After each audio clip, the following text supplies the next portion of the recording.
Di tahun 2011, Presiden Perancis kala itu, Sarkozy, menyatakan pemimpin Libya, Gaddafi, adalah ancaman pada sistem keuangan dunia.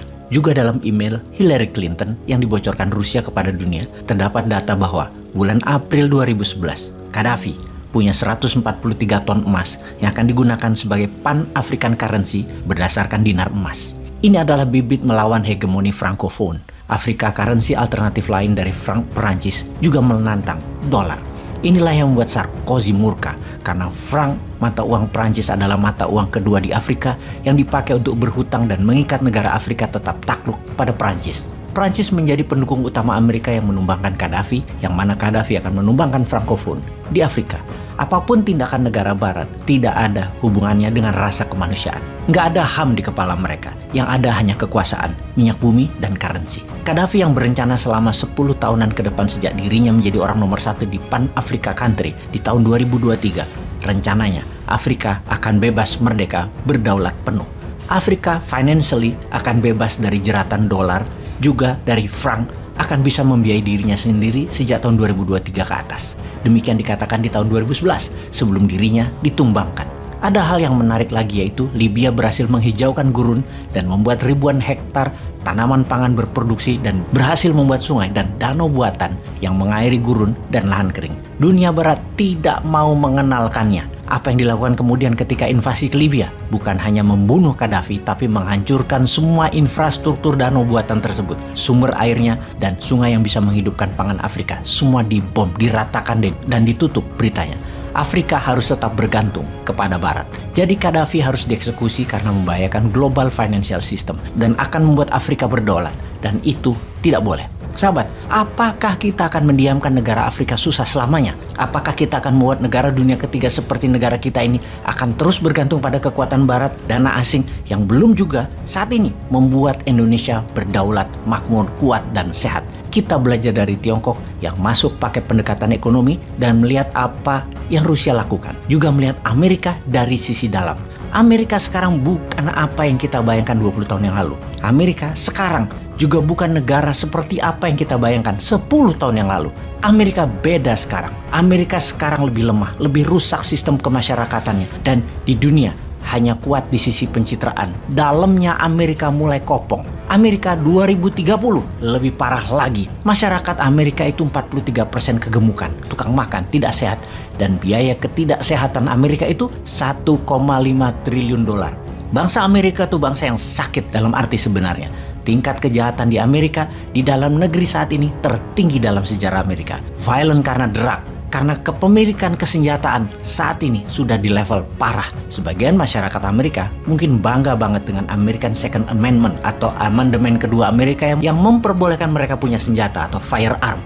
Ini bagi banyak pengamat pertahanan adalah sebuah kegoblokan hakiki. Masyarakat sipil boleh bawa dan punya senjata, itu kegoblokan hakiki. Bayangkan saat ini dalam perhitungan statistik ada 400 juta senjata dipegang oleh masyarakat sipil yang merupakan jumlah sangat besar. Lebih besar bahkan dari senjata yang dipegang sebuah negara yang oleh masyarakat Amerika bisa digunakan untuk membunuh sesama rakyat Amerika. Amerika merupakan negara terviolent di dunia di dalam negerinya dibandingkan negara manapun. Di dunia pada umumnya, no gun bagi civilian. Senjata bagi sipil adalah ilegal. Namun di Amerika bisa membuat Amerika saling bunuh yang datanya terus meningkat dalam 2 tahun terakhir ini dalam kekerasan bersenjata. Ada lagi hal yang menarik di Amerika. Politiknya banyak yang fake. Karena Amerika dikelola oleh elit corporate dan pengusaha elit, baik oligar lokal ataupun oligar globalis cabal. Politik di Amerika itu sudah tergadaikan. Elit politik dan pengusaha cabalis dari dulu mungkin sudah lebih dari 200 tahun putar-putar kekuasaan dan kekuatan keuangan mereka di mereka-mereka saja dengan cara yang sama, yaitu kapitalis elitis. Sahabat New Mind, kita membahas ulang tentang world domination. Bahwa kita semua tahu sejak 70 tahun terakhir dolar dan Amerika adalah pengendali kehidupan manusia di dunia ini. Amerika dan dolar adalah world order. Kemudian sistem kapitalis elitis adalah pengendali world wealth, 70% ekonomi dunia. Yang menjadi pertanyaan adalah, apakah dunia menjadi lebih baik? Apakah pembunuhan atas nama uang dan kekuasaan hilang? Apakah korupsi hilang dari muka bumi? Apakah dunia semakin sehat masyarakatnya atau nambah banyak penyakitnya? Apakah tidak ada perang dalam 70 tahun terakhir atau ada lebih 100 perang dalam masa itu?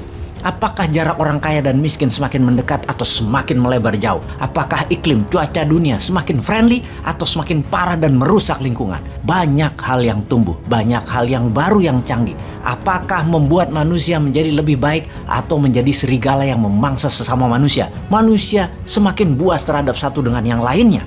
Anda sudah tahu jawabannya. Tidak, dunia tidak lebih baik. Dunia dengan kendali di bawah Amerika tidak lebih baik. Banyak penyakit, banyak perang, kemiskinan, pelanggaran HAM tetap terjadi. Kekerasan yang dilakukan Amerika menimbulkan kekerasan balasan baik dilakukan oleh lawan politiknya ataupun sekutunya. Tiongkok pun bengis terhadap bangsanya dan rakyatnya atas nama nasionalisme. Demikian juga negara yang diserang Amerika seperti negara Afrika dan negara Timur Tengah. Jadi violent, jadi brutal, balas dendam. Yang ini tidak akan pernah berakhir sepertinya. Intinya, sistem yang saat ini dikendalikan Amerika doesn't work. New Mind punya solusi.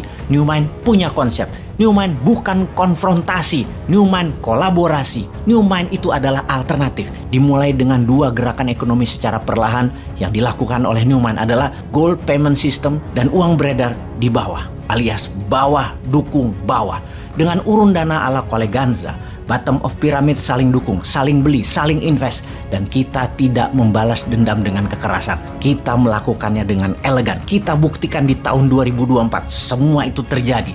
Indonesia yang terbaik.